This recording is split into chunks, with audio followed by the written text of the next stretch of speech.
Hello cricket lovers, रउआ लोग आज के ई सीजन के सबसे तूफानी मुकाबला मिस कर देनी? अगर हाँ तो बिल्कुल सही जगह आ गइल बानी, काहे कि आज के मैच रउआ के शुरू से लेके आखिर तक बांधे रखी। आज टाटा आईपीएल के 20वां ई सीजन के सबसे रोमांचक मुकाबला रॉयल चैलेंजर बैंगलोर और मुंबई इंडियंस के बीच मुंबई के वानखेड़े क्रिकेट स्टेडियम में खेलल गईल। ई मुकाबला देखे खातिर पूरा स्टेडियम दर्शकन से खचाखच भरल रहल। ई मैच के दोनों टीम जीत के 2 अंक हासिल करे के इरादा से मैदान पर उतरले रहली। अब समय हो चुकल रहल टॉस के।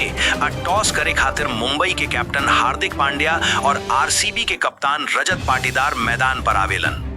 आज टॉस हार्दिक पांड्या जीत जालन। ऊ पहले गेंदबाजी करे के फैसला करेलन। अब रॉयल चैलेंजर बैंगलोर के एक तूफानी शुरुआत दिलावे के इरादा से ओपनिंग करे खातिर फिल सॉल्ट और विराट कोहली ग्राउंड पर आवेलन। मुंबई के ओर से पहला ओवर डाले खातिर ट्रेंट बोल्ट आवेलन। आवते ही किंग कोहली उनका तीसरा बॉल पर एक गगनचुंबी छक्का और 5वां बॉल पर फिल सॉल्ट एक चौका लगा के दोनों अपना पारी के शानदार शुरुआत कर देले। अब आरसीबी के ई दोनों जोड़ी मुंबई के गेंदबाजन पर शुरुआती ओवर से ही आक्रमण करे लागेलन। स्कोर बोर्ड पर तेजी से रन जोड़े लागेलन। मुंबई के कोई भी गेंदबाज ई तूफानी जोड़ी के रोके में सक्षम ना दिखत रहल। अब 5वां ओवर में फिल सॉल्ट सेंटनर के हैट्रिक छक्का लगा देलन।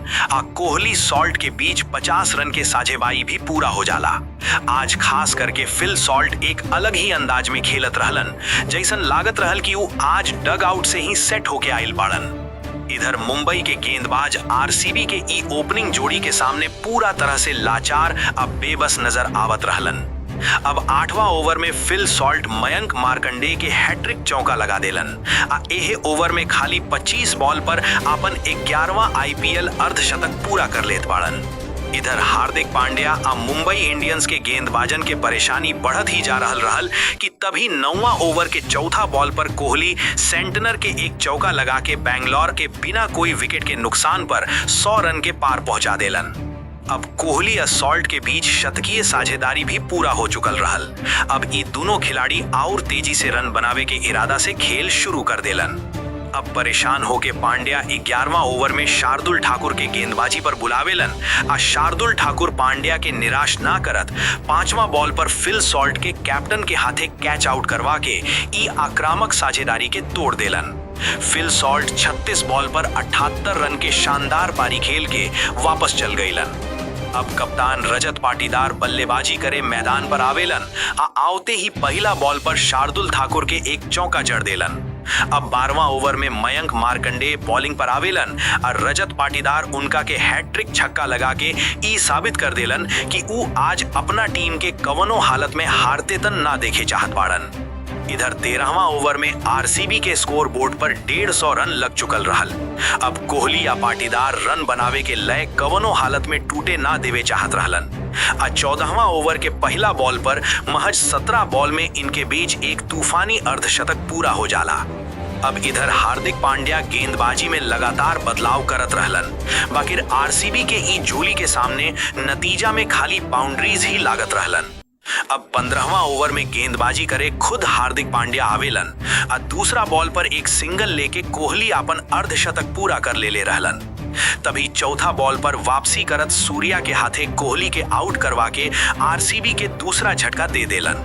अब टिम डेविड क्रीज पर अपन योगदान देवे आवेलन। उधर अगला ओवर में रजत पाटीदार सेंटनर के एक चौका लगा के महज 17 बॉल पर 50 रन पूरा कर लेत बाड़न। बाकी आखिरी बॉल पर मिचेल सेंटनर वापसी करत रजत पाटीदार के तिलक वर्मा के हाथे आउट करवा देलन। अब बैंगलोर के ओर से जितेश शर्मा मैदान पर आवेलन। अब आरसीबी 17वां ओवर में 201 रन तक पहुंच चुकल रहल। अब ई दोनों जोड़ी के एक बड़ा लक्ष्य तक ले जाए खातिर सूझबूझ से खेलना जरूरी रहल। ई दोनों खिलाड़ी कुछ हद तक ई काम में सफल भी रहलन। वहीं टिम डेविड तब बुमराह के भी ना छोड़त रहलन। उनका के भी बाउंड्रीज लगावत रहलन। अब पारी के आखिरी ओवर डाले खातिर ट्रेंट बोल्ट आवेलन। दूसरा बॉल पर जितेश शर्मा के एलबीडब्ल्यू करके आपन शिकार बना लेत बाड़न। जितेश 10 रन बना के पवेलियन लौट जात बाड़न।